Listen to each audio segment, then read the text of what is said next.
my very best. Anonymity is a great right. It's a right. It's not. It's absolutely not a privilege. I mean it wholeheartedly. And like I said, you can go check my Twitter, the people I follow on Twitter. I've got a bunch of Liberty Anons out there that absolutely get it. Now, she goes on, the UK government already rejected the proposal, even if it isn't a legal requirement. Here's the thing is, I think something is about to pass over in Australia about this, where you're going to have to use an ID to get an account so that you can't go around and troll people, right? I don't give a shit if you go online and troll. That's, a privilege, right? Whatever. Since taxpayer money and Twitter and Facebook and the rest of this shit is all, funded with taxpayer money and was developed with taxpayer money, man, go do whatever you want to do. Okay. There are some places where you're not going to do those things because some other people's have rights, privileges that they've earned. So the UK has already rejected the proposal, I guess, saying that safety is part of their maturation into important public spaces. These are the steps that my industry, e-commerce, including peer-to-peer social sites like eBay, took years ago. Without these steps, many wouldn't be comfortable using e-commerce sites. Social media websites now need to do the same. I wholeheartedly disagree.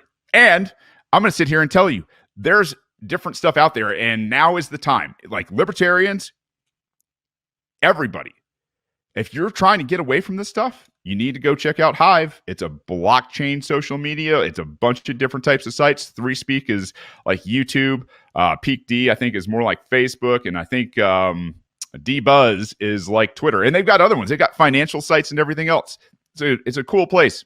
I wish, and I guess I've got more time to dedicate to maybe go in there now, because if this is what it's going to be, we're not going to stick around on these sites that force everybody to be, out in the public using, if it's going to go that way, this is what people will naturally gravitate to move about without being suppressed or oppressed or caged or killed or sent off to mass concentration camps so that they can be re-educated.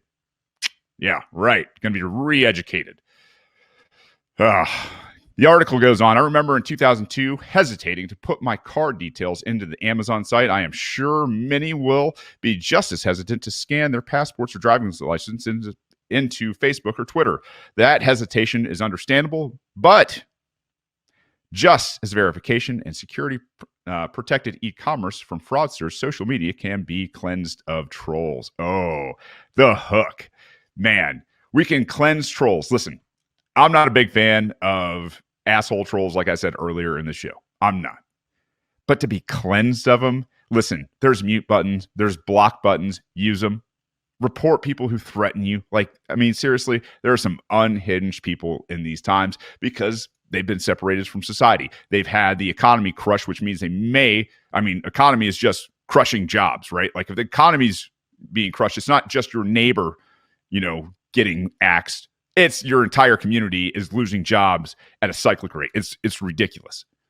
Over 50 million jobs this past year were killed. People are committing suicide in mass numbers. If you need to block people, block people. There is absolutely nothing wrong with blocking people. I think a lot of the really, really, really smart people just do it all the time and don't even talk about it. Ultimately, social media is more similar to e-commerce. It's not. It is a marketplace of ideas rather than products, except it's not a marketplace of ideas anymore because the good ideas don't require force, where the bad ideas require the force of the algorithm or somebody else out there to report them and then take down their free speech. That's the problem.